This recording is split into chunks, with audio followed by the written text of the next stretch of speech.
ke-7 saya tadi belum upload modulnya ya.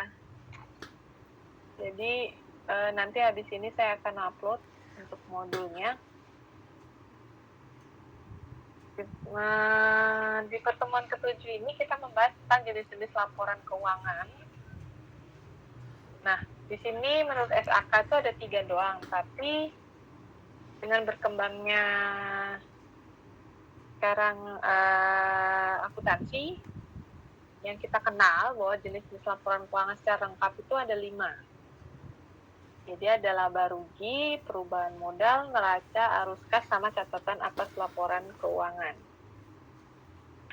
Nah, di sini tentu kalian sudah, kalau yang kerja di bagian finance, keuangan, atau mungkin akuntansi sudah terbiasa ya mungkin melihat laporan-laporan ini.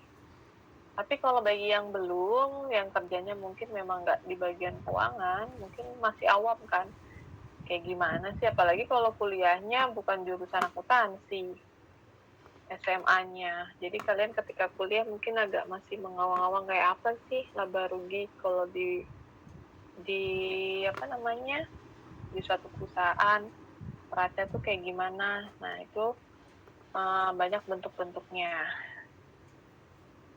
Nah, di sini neraca adalah menggambarkan posisi keuangan perusahaan dari satu tanggal tertentu, dan biasanya dia ada keterangannya per tanggal 31 Desember misalkan 2022 misalkan. Nah, posisi yang digambarkan itu ada harta, utang, dan modal. Jadi, ingat persamaan akuntansi, harta sama dengan utang dan modal. Jadi, jumlah harta itu harus sama dengan utang ditambah modal. Kalau misalkan kalian ngerjain neraca, kalau misalkan ternyata nggak balance, berarti ada yang salah nih. Itu yang harus dicari salahnya di mana. Takutnya ada double entry atau apa, atau mungkin salah ketik angka, itu juga jadi masalah.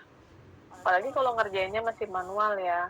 Tapi kalau sekarang sudah pakai sistem, salah ketik aja satu angka dia nggak akan bisa nge-save.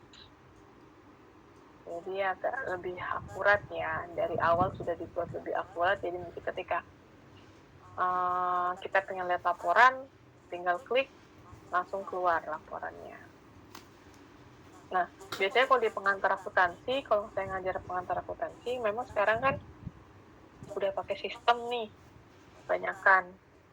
Tetap di pengantar ngerjainnya masih dengan cara manual dulu, karena biar kalian tahu prosesnya siklus akuntansinya itu seperti ini.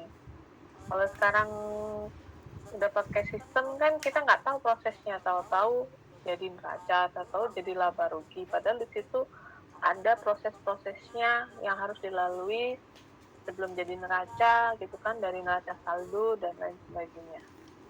Nah, klasifikasi yang digambarkan ini memang timbul sebagai akibat dari konsep double entry accounting system yang sudah menjadi bagian tidak terpisahkan dari akuntansi keuangan. Jadi debit kreditnya harus sama. Kemudian ada laporan laba rugi.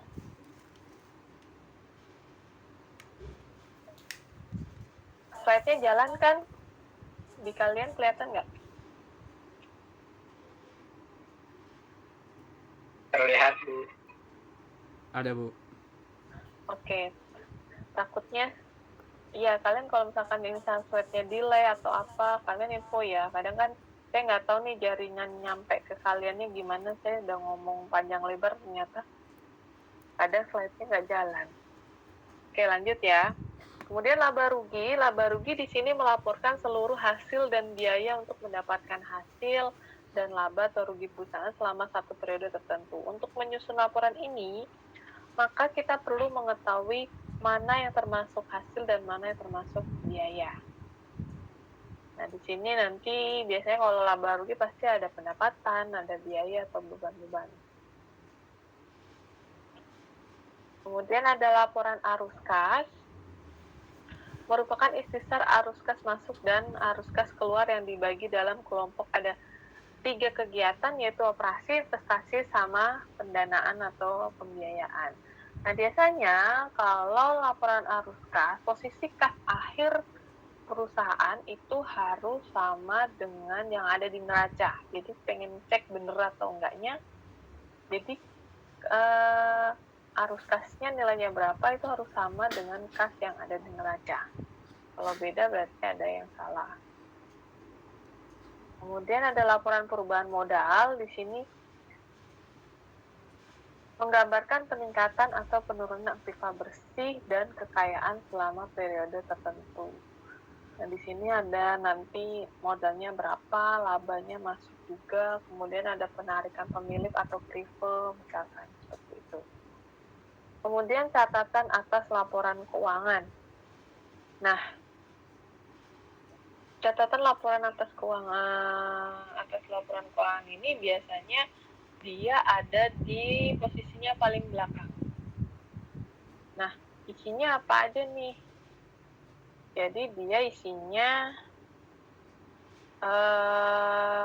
lebih ke penjelasan yang ada di neraca laba rugi misalnya. Jadi gini, kalau misalkan di neraca itu kan ada aktiva ya, ada aktiva lancar, aktiva tidak lancar. Dan misalkan ada aktiva tetap, di situ kan misalkan tertulis berapa nilainya. Nah, nanti untuk perinciannya biasanya dia ada di catatan atas laporan keuangan. Termasuk juga piutang, hutang. Jadi misalkan tercantum hutangnya di neraca sekian. Rincian atas hutangnya, atas misalkan PT apa aja yang hutang gitu kan. Di situ kita ngutang kemana aja. Nah, itu rinciannya biasanya ada di catatan atas laporan keuangan. Nah, di sini dijelaskan berisi tentang kebijakan akuntansi, metodenya, penyusutannya pakai apa, persediaan barang, kemudian perubahan akuntansi. Terus misalkan ada penjelasan perkara pengadilan dan lain sebagainya, rencana penggabungan usaha ada enggak. Terus ada penjelasan penting seperti umur piutang, perincian persediaan, aktiva tetap, penjualan dan lain sebagainya, semua terinci di catatan atas laporan keuangan. Nah, biasanya saya akan ngasih contoh nih.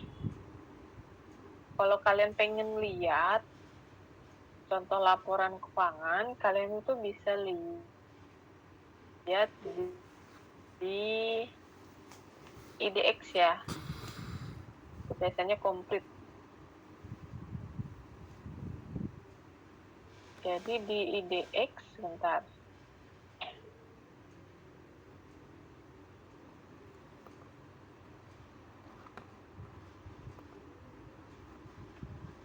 Saya akan share untuk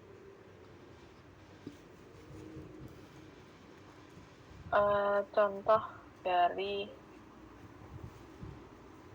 laporan keuangan.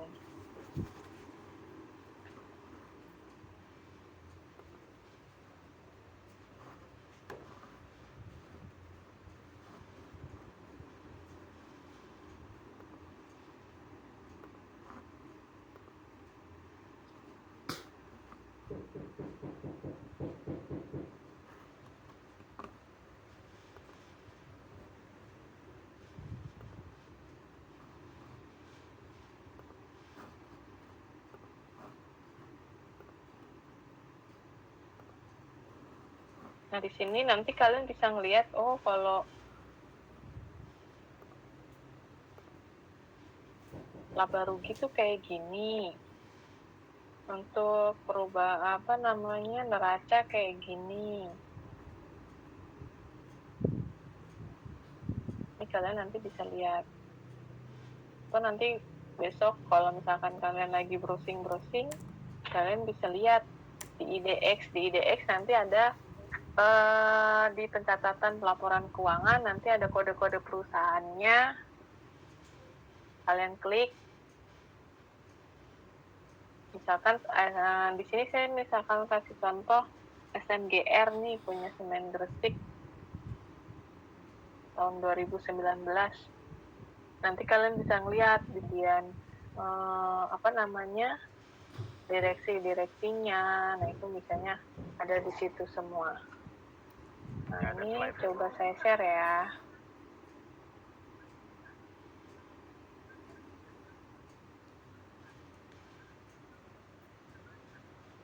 Slide-nya nggak muncul, Bu.